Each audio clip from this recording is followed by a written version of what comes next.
আসসালামু আলাইকুম এভরিওয়ান, কেমন আছেন সবাই? আশা করি সবাই ভালো আছেন। আজকে আপনাদের মাঝে শেয়ার করব কীভাবে লাল টুকটুকে করে লাল শাক ভাজি করা যায়। এই তো প্রথমে একটা ফ্রাই প্যানে হালকা তেল দিয়ে তার উপর লাল শাকগুলো দিয়ে দিলাম।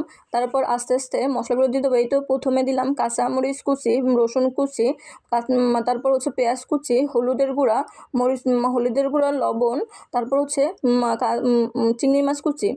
এই তো এবার ভালোভাবে একটু নাড়িয়ে চাড়িয়ে নেব এবং নাড়িয়ে চাড়িয়ে দেওয়ার পর তারপর ঢাকনা দিয়ে কিছুক্ষণ ঢেকে দেবো। কিছুক্ষণ বলতে ৩-৪ মিনিট ঢেকে দিলেই হয়ে যাবে।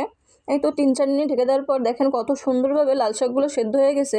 এবার ভালোভাবে নাড়িয়ে চাড়িয়ে লাল শাকগুলো মশলাগুলোর সাথে মিক্স করে নিব এবং ভালোভাবে নাড়িয়ে চাড়িয়ে দেবো যাতে নিচে লাল শাকগুলো লেগে না যায় এবং পুড়ে না যায়। এই তো ভালোভাবে আবার নাড়িয়ে চাড়িয়ে তারপর কিছুক্ষণের জন্য আবার ঢাকনা দিয়ে ঢেকে দেবো।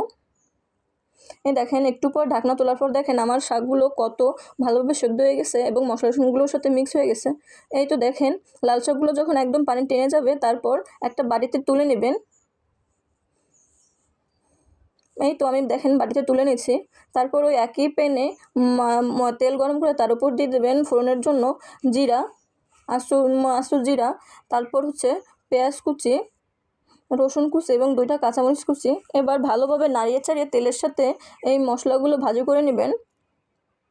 এই মশলাগুলো যত ভালোভাবে ভাজি করা হবে তত শাক খেতে তত ভালো লাগবে।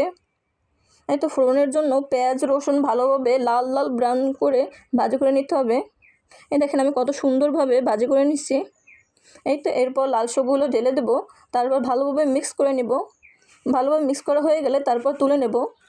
এই দেখেন আমি কত সুন্দরভাবে মিক্স করে